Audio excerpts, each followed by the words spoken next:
Irebe FM, iradiyo yacu Irebe FM, umunezero wacu Irebe FM, Irebe FM megahertz 91 n'ibice 4.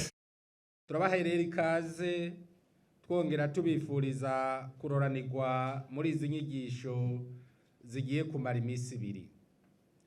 Dufatiye ku bikorwa umukenguzamateka ahamagarirwa hisunzwe ibwirizwa nshingiro rya Repubulika y'u Burundi mu ngingo zaryo z'194, 195 n'196 harimwo guserukira bene gihugu, kwemeza integuro z'amabwirizwa zizwe neza, abo kwizigirwa kugira bazezwe amabanga ahambaye no kugenzura ibikorwa vya leta. Banyakuba bakenguza amateka batumire bahire. Izi nyigisho zizodufasha cane hageze kwiga no kwemeza integuro z'amabwirizwa turungikirwa na leta, inama nshingamateka hamwe n'ayo twebwe nyene two kwitegurira atakujuragirika. Mu ntumbero yo kubandanya twubaka neza amabwirizwa yubahiriza igihugu cacu n'abenegihugu, dufashijwe n'abahinga, intumbero ya zino nyigisho nkarishabwenge nuko abakenguza amateka n'abakozi babunganira mu mirimo yabo bozoronka ubumenyi n'ubushobozi bukwiye mu bijanye n'ubuhinga bwo gutegura, kwandika, gusuzuma no gusesangura amabwirizwa, amategeko n'izindi nyandiko mperekeza. Bizodufasha kandi kumenya ingene amategeko asumbana, haba yo mu gihugu cacu canke ayo mu mashirahamwe yo mu karere, eka mbere n'amashirahamwe mpuzamakungu. Ubwo buhinga bukaba buzobafasha gutosora neza amabwirizwa kuva ategurwa gushika ashigwe mu ngiro.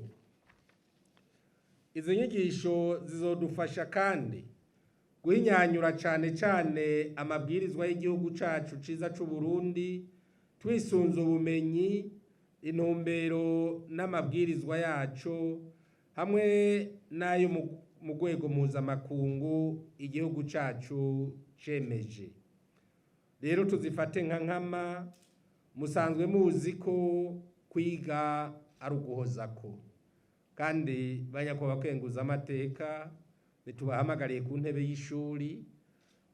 Uru ruganda muze kurufata nk'ukumenga turi muri pleniyere zijyanye twari dusanzwe dukora.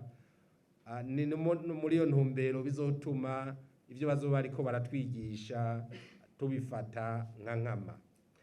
Izi nyigisho nkarishabwenge zikazodufasha kubandanya duteza imbere Uburundi bwacu, twishimikije amabwirizwa yubatswe neza kandi akingira bene gihugu n'ivyabo mu bisata vyose vyo mu buzima bw'igihugu.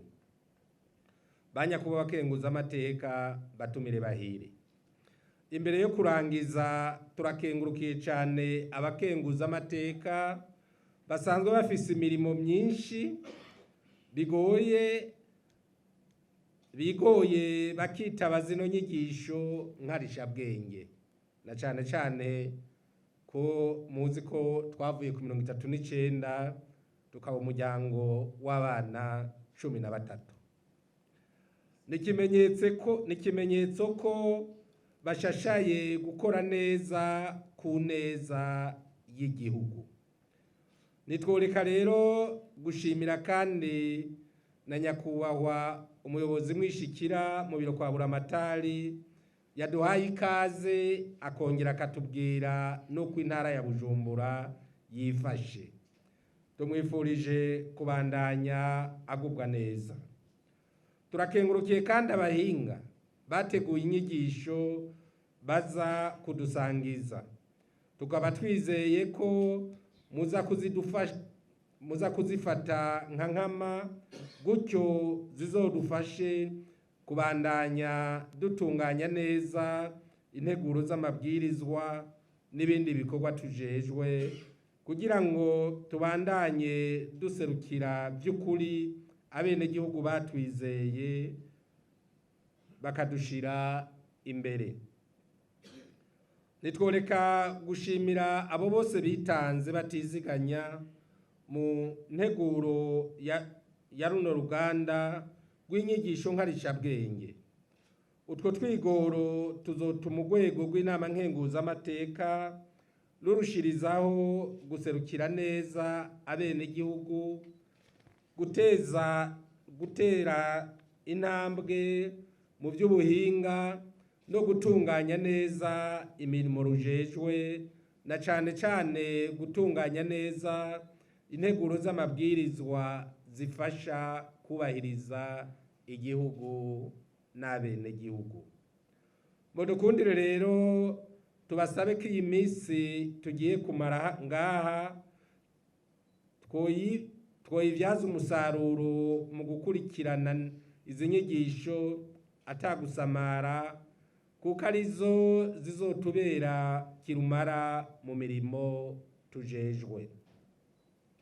Mu kurangiza nsubire mpamagarire kandi umwe wese mu bari ngaha yicare azirikana ko ubwenge burahugwa, ari naco gituma ndabasavye gukurikirana neza zino nyigisho, mwongere muze gushikiriza ivyiyumviro vyotuma muzova ngaha hari ico mwungutse kizobagirira akamaro mu mirimo mujejwe. Ni kuri ayo majambo dutanguje icese ko twuguruye uruganda rw'inyigisho ku bijanye n'ubuhinga bwo gutegura no kwandika neza amabwirizwa, rutegekanijwe ku magenekerezo ya 12 na 13 Ruhuma 2026. Murakoze, Imana ibahezagire. Irebe FM, iradiyo yacu Irebe FM, umunezero wacu Irebe FM, Irebe FM, megahits 91.4.